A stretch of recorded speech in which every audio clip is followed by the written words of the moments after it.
আসসালামু আলাইকুম ওরহমতুল্লাহ। আশা করি আপনারা সবাই ভালো আছেন। একটি ছোট্ট ঘটনা, একটি সাধারণ শশা খাওয়া আর সেই তুচ্ছ বিষয় থেকে ভয়াবহ রক্তক্ষয়ী সংঘর্ষ। ব্রাহ্মণবাড়িয়ার নাসরিনগরে ঘটে গেছে এমন এক ঘটনা, যেখানে কয়েক ঘন্টার সংঘর্ষে আহত হয়েছেন প্রায় শতাধিক মানুষ। কিভাবে শুরু হলো এই সংঘর্ষ আর কেনই বা এমন ভয়াবহ রূপ নিল, চলুন বিস্তারিত জেনে নেওয়া যাক। ঘটনাটি ঘটেছে ব্রাহ্মণবাড়িয়ার নাসরিনগর উপজেলার দক্ষিণ শ্রীঘর গ্রামে। মঙ্গলবার সকাল, সময় তখন প্রায় 6:30।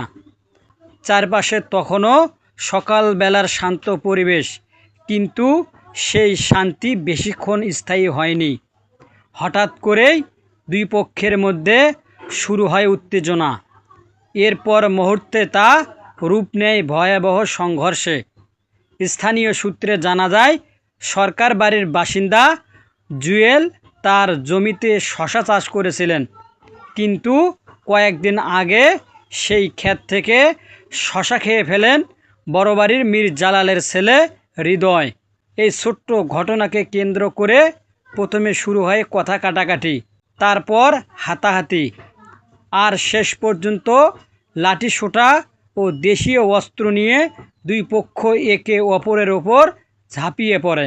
শুরু হয় ধাওয়া পাল্টা ধাওয়া, চলতে থাকে টানা প্রায় 4 ঘন্টা। এই সংঘর্ষে অন্তত 90 জন আহত হয়েছেন বলে জানা গেছে। গুরুতর আহতদের মধ্যে রয়েছেন জালাল মিয়া, দুলাল মিয়া, শাহ আলম, এমনকি ছোট্ট শিশু রাব্বি মিয়াও রেহাই পায়নি। তাদের অবস্থা গুরুতর হওয়ায় দ্রুত জেলা সদর হাসপাতালে পাঠানো হয়েছে।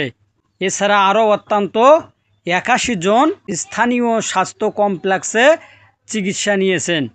পরিস্থিতি ভয়াবহ আকার ধারণ করলে খবর পেয়ে দ্রুত ঘটনাস্থলে পৌঁছে পুলিশ।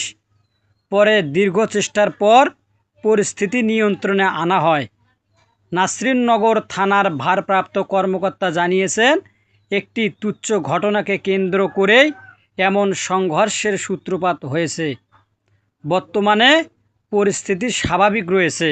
একটি শশা, একটি ছোট্ট ভুল বোঝাবুঝি, কিন্তু তার ফলাফল রক্তাক্ত একটি গ্রাম।